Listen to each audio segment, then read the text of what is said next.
Hi, I'm Steve Saunders on Cloud9, and my guest today is Danielle Royston, or DR, Telecom's leading public cloud evangelist, who is on a mission to convince telcos to migrate their operations to public cloud infrastructure. DR, hi, and welcome. Hi, Steve. It's great to be here. You've been explaining the economic benefits of public cloud adoption to service providers for quite a while now, including savings of 50% or more on total cost of ownership. But you're also now putting some serious capital to work via your $1 billion telco transformation fund, which has been on something of an acquisition spree recently. Tell us how that's going, and also what's the end goal of your M&A strategy? Well, as you mentioned, I'm on a mission to move the industry to the public cloud. And when I look at on the landscape of all the vendors and what they're building, I don't really see people going as far as I'm willing to go and seeing where the industry is going with respect to the public cloud. So there's three parts to the telco transformation fund, the $1 billion fund that you mentioned.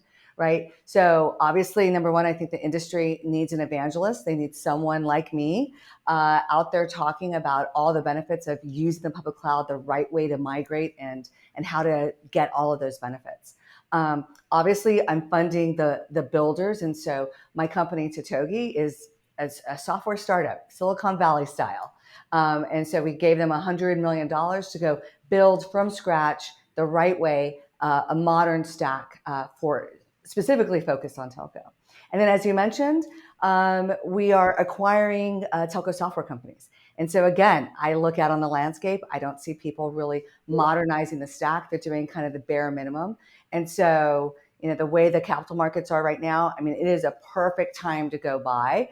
And so we're going to try to buy as much as we can, as quick as we can, balancing that with our own operational capability. We obviously want a return for our investors. And so, make hay while the sun shines, as they say. And so, we're trying to buy as much as we can, focus on software and focus in telco. I mean, that's a really aggressive strategy. What type of companies are you looking to buy? And is there a specific profile for them? Are you buying technology, or are you also buying customer base? Obviously, the price is right now. How many acquisitions do you plan to make before, say, the end of the year? It's going to be balanced by our operational capability. We just bought two very close together. They closed within literally 7 days of each other. I think our organization grew by 500 people overnight on a pretty low base. And so, it's kind of like when you see a snake eat a mouse. It's you can see the mouse inside of the body right now. But back to your question in terms of what's our acquisition criteria. So number one, we're looking for assets in any state. They could be near bankruptcy, like we just bought something. We bought Candy out of bankruptcy. Could be a divestiture. The STL asset was a divestiture of a telco software products, or it could be a whole acquisition, just by the whole company. But it's always enterprise software where the end buyer is a telco. So I'm not so interested in telco-esque software that sells to an enterprise, for example. Like UCaaS, for example, there's a lot of UCaaS properties out there that they sell to the enterprise. We're not so much interested in that. But Candy, for example, has a UCaaS product. Their end customer is a telco. And so that's why it made a lot of sense for us. So enterprise software focused in telco, any size, any place, any state. But it's always software, not really hardware. And that's really our acquisition criteria at this point. How much interest are you seeing from the telcos in this stack that you're putting together? And can you name names? I think there's some really big names out there, but sort of going back a couple years ago, I kind of felt like an ant shouting. Not sure if people were listening to me, but since we took over the Ericsson space at MWC 21 and we created Cloud City, that definitely put us on the map. And I kind of feel sometimes it's like a runaway train. When you look at the globe and telco, the industry is a very global industry. It obviously varies by region. So it's super easy for European, especially Western European and US telcos. This is the epicenter of hyperscaler regions. This is where the regions were first built. And so I think that's pretty obvious that that's some of the first places where it was adopted and people were experimenting. You looked at Africa, people wanted it in Africa, telcos wanted it in Africa, but there were no regions. So it's a little bit more difficult. I think some of the two slower moving places in the world would be the Middle East and Latin America. They're picking up the pace, especially in the last, I'd say, 6 to 9 months, but they're still kind of further behind than other parts of the world. But to your question, in terms of what are the big sort of public stories out there about telcos moving to the public cloud, I like to always use 4 examples. So there's obviously the AT&T and Azure relationship. They've always been a little bit cagey about how much they're moving to Azure and what they're moving to Azure, but I think it's pretty significant. They bought their network cloud, and that came with, I think, both technology and people. There's the very public project that Vodafone's doing with respect to analytics with Google Cloud, and I think that's one of their marquee flagship customers as far as telco goes. And they put out nice blogs and stories about how that project is progressing. I think Dish in the United States, the fourth network, they're building as much as possible on AWS.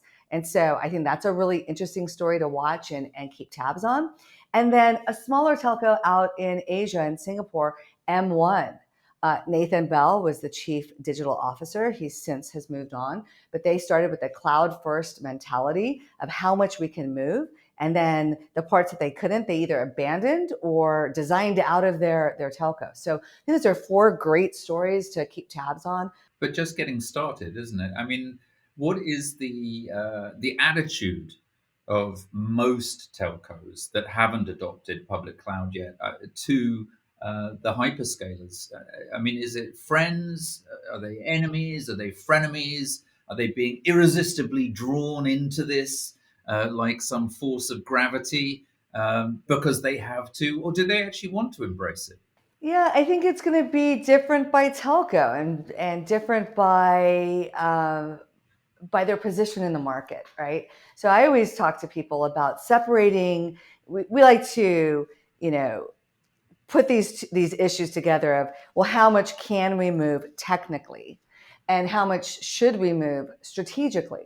And so, I think on the answering the technical question, I think you can move a lot. Obviously, not the radio. I mean, that's a physical tower. That's not going to be in the public cloud. But I think you could be pretty aggressive on that technically. And every day, the hyperscalers are advancing their offerings to make that more and more of a possibility and meet the carrier grade public cloud requirement that they need to do. I don't think they're totally there yet, but I think they're advancing that ball. But your question around strategic, should we or shouldn't we? I think it's too big of an opportunity. It's too much software. The price is too attractive for telco to ignore it.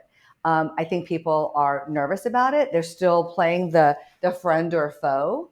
But I always, when I speak to telco executives, I'm like, if your nearest competitor decided it was a friend and went all in, very aggressive, and got the cost savings and the agility and the speed to market, where would that leave you? And it always leaves them with a very, stunned look on their face, because they're like, we would be behind and we would be compromised. And so I think it's a double-edged sword. I don't think it's a no-brainer decision, but it's a conversation in every C-suite and probably at every board. Should we or shouldn't we? And it's facing our industry for sure. And it does seem like we're going to end up with this hybrid world where telcos own the edge of the network, perhaps, and the cloud operators own the heart of it. I mean, first of all, do you agree with that? And is that border of edge to core, is that a natural demarcation? It's certainly, I mean, you mentioned wireless, right? We're not going to start, virtualizing that part of the network. That's going to be owned by telcos, it seems. That seems like a natural demarcation point between these two worlds. Do you agree with that, or do you think the telcos could end up going deeper into the core, or conversely, could the public cloud end up moving closer to the edge of the network? What are your thoughts on that? There's some physical assets that will be very difficult to replicate in a public cloud, but I disagree that they'll own the edge. I think, as the hyperscalers continue to build out regions, they build that technology that can sit at the edge and access, the regions and some software. as we move into more advanced networking applications that require super low latency or tons of data processing, they're going to want to burst into the public cloud and use that technology. And so I think that's our future. I think that's not where I would recommend telcos start experimenting. I think I always tell people, start with the easy stuff, move the easy applications first, move the application that you can move there and move back as you experiment with this technology. But I think, if I look at the long arc of time, I think the telcos that are going to succeed, the ones that end up embracing this technology, build a culture around building software that can adopt it. It's going to change all the operational runbooks. You almost have to throw it all out and rewrite it and build a telco from the ground up all over again. So I think it's going to be in the core. I think it's going to be at the edge, and I think those are going to be the telcos that end up winning. And they have to embrace the software, obviously, just as you are with your own M&A strategy. You're not buying hardware. That's a difficult cultural shift for telcos. They do love their hardware, and why not? It's easier to understand, and you can literally get your arms around it. Can they embrace a software-defined world such as the one which we're heading towards? And what would your advice be to a telco who's really wrestling with that transition? We hear a lot of talk in our industry about moving from a telco to a techco.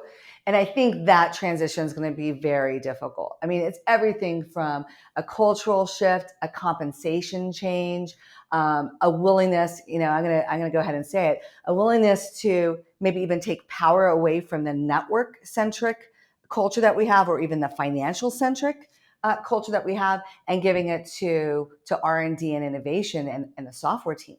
And so, you're going to need leaders that totally embrace that, and it needs to be the entire leadership team, and not just the CEO and the CMO that get it. So I disagree with this move to become a techco. I see it everywhere. I'm like, I don't think you guys are going to be successful in that, but I do think that they can embrace the hyperscaler as their R&D partner, right? I mean, these people, the hyperscalers have 50,000, 100,000 of the best technologists in the world. They pay them 2 or 3 times what telcos pay them. This is your opportunity to leverage that team for your benefit. Now, of course, I just said 5 minutes ago, friend or foe, but if you can get over the fact that they're not a foe, that they actually just want all the enterprise workloads and they don't actually want to take over the network, right? You can build an organization that learns how to adopt public cloud software and leverage that technologist team that they've built. Don't build for repatriation. Don't build for cloud agnosticity. Build very deeply in a public cloud native way for the hyperscaler that you're using. And get over your not invented here, or if it's not under our roof, it's not good enough. And I think you can kind of approach that techco without actually having to build a techco. But I always like to look at banking. That's one of my favorite examples, right? Jamie Dimon over at JP Morgan Chase, I think this was like 7 or 8 years ago, was like, never are we going to move workloads to the public cloud. We're going to build our own private cloud. We're regulated. Our data is too valuable. And it's the same excuses that I hear in telco. And, 2 years ago, he was on stage with Andy Jassy at their big conference reInvent, saying we're all in. Last year, he was like, if I could spend $3 billion to get to the public cloud faster, I would. And so he's just had a change of heart there. But he's not saying I'm going to turn my bank into a techco. He's still at the end of the day a bank.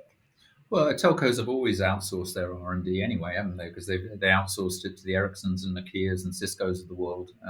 Because telcos typically spend 1% of their revenue on R&D. They've always outsourced it. So now what you're saying is really, choose a different place to outsource. Go to the people who actually understand this stuff at a software DNA level. That's really insightful. I think that's really helpful. The pace of innovation coming out of the hyperscalers compared to Nokia or Ericsson is just radically different, right? Mm-hmm. They're pumping out technology that you get to experiment with at the API level and pay as you go. Whereas the model at Nokia and Ericsson and Huawei is, you've got to commit to this, multi-million dollar upfront cost before we start doing anything. And so that kind of innovation, I mean, it's insane. And so we do it at TelcoDR. I suggest that telcos start building in this very rapid way. And when they realize that they can spend $100 and test a technology, see if it works, and then say, hey, yeah, this works for us. Let's keep going. Compared to what you get from the old school, I'm going to say it, dinosaur vendors. They're going to be like, that's the mindset change that's going to happen in a telco, and they're just going to start rapidly ingesting public cloud technology. Yeah, I mean, the hyperscalers have unlimited uh, intellectual capital. They have virtually unlimited capital Yes. as well, actually, which Yeah. makes them a pretty good business partner, I would imagine. DR, tell me, where are you in your journey with your $1 billion telco transformation fund? What can we expect? I don't mean to make this sound like a job interview. Where do you see yourself in 2 years' time with what you're doing? I think this is a 10-year at least journey. I'm 52. That would put me at 62. We'll see where we are then. But what's really nice is that a lot of inbound interest from investors that want to be a part of the TelcoDR story. They love it, and it's especially the way capital markets are. Very thankful for that opportunity. But I would like to see TelcoDR putting out more product. I think we have a lot more products coming out. They're not ready for prime time yet, but you're going to start to see little announcements, a little trickle. And I always tell people it's going to look a little random at first, but advancing that ball and providing more things for people to play with, right? We kind of fancy ourselves like, what would AWS do, right? If they were building a telco startup in telco software, how would they use AWS components to help telcos? And we wake up every day thinking about that. We want to solve hard, valuable problems. We want to help telcos grow their ARPU. We think there's an amazing opportunity. We have all of the data, the network data of how subscribers use the network. Let's start to use that and take back what some of the other tech players have taken away from telco. I think there's still a great opportunity to do that, but we got to embrace the public cloud, use this technology for our benefit, and not be afraid and go after it. On the Skyvera side, I hope that we've done 50 acquisitions. That would be wonderful. Yeah. 2 a month. I don't know that we have that capability today, but we're always looking. Again, lots of inbound interest. I get a lot of company summaries of people who are looking to divest or be acquired. And so obviously really happy to be seen as a strategic buyer in the industry and as a good person to sell to. And so we always want to take care of that asset. We want to take care of the customers and pivot those products to the public cloud. So I think in 2 years' time, hopefully, we're a bigger player on both sides, on the Skyvera and the TelcoDR side, and more of the telcos are adopting the public cloud. Fantastic. It's been exciting to watch you moving at such incredible speed with these acquisitions and with the growth of the organization. And you're right in the heart of the cloud infrastructure market. And I'm very interested to see where you take everything. Thanks so much, DR, for joining us on Cloud9 today. It's been a pleasure. It's been great talking to you. Thank you so much, Steve.